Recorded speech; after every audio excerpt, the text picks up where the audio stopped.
ဘဝမှာအစိုးဆုံးနာကျင်မှုပါဆိုမှအဲ့ဒါကိုကျေးဇူးတင်ရမှာလေဟုတ်ပါတယ်ကျွန်တော်ဘာကြောင့်လဲဆိုတစ်ချက်ကြည့်အောင်အတိတ်ကအမားတွေနဲ့ဒီနာကျင်မှုတွေကိုကျေးဇူးတင်တတ်ဖို့နာကျင်မှုတွေကြောက်စရာကောင်းပါတယ်ဒါပေမဲ့အဲ့ဒီနာကျင်မှုတွေကပဲမင်းကိုပို့ပြီးတော့သတိထားတတ်အောင်ပို့ပြီးတော့ကိုယ့်ကိုတန်ဖိုးထားတတ်အောင်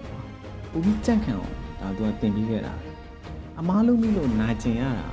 အမားတစ်ခုကိုထပ်မလို့မိဖို့အတွက်သင်ခန်းစာပေးတယ်သတိပေးတဲ့ခေါင်းလုံးလေးတွေပေါ့ကွာအဲ့ဒီသင်ခန်းစာတွေငါတို့ကျေးဇူးတင်တယ်ဥပမာမင်းက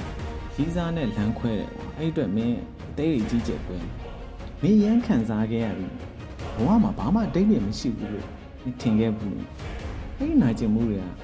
မင်းရဲ့ကဘာတစ်ခုလုံးကချားလူတယောက်ပေါ်ပုံမှန်သိမှုဆိုတဲ့သင်ခန်းစာပေးခဲ့တာအဲ့တော့မင်းကဘာလုပ်မလဲဆိုမင်းဝါသနာပါတဲ့ຢာမင်းရဲ့တိုးတက်မှုတွေကိုမင်းအာရုံစိုက်လိုက်ကွာအဲ့တော့မင်းအတိတ်ကနာကျင်မှုတွေပြန်စဉ်းစားပြီးတော့အဲ့ဒီနာကျင်မှုတွေက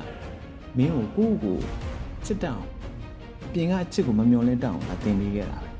အဲ့ဒီသင်ခန်းစာတွေအတွက်ကျေးဇူးတင်တတ်ဖို့ပြောတာအဲ့တော့မင်းရဲ့အတိတ်က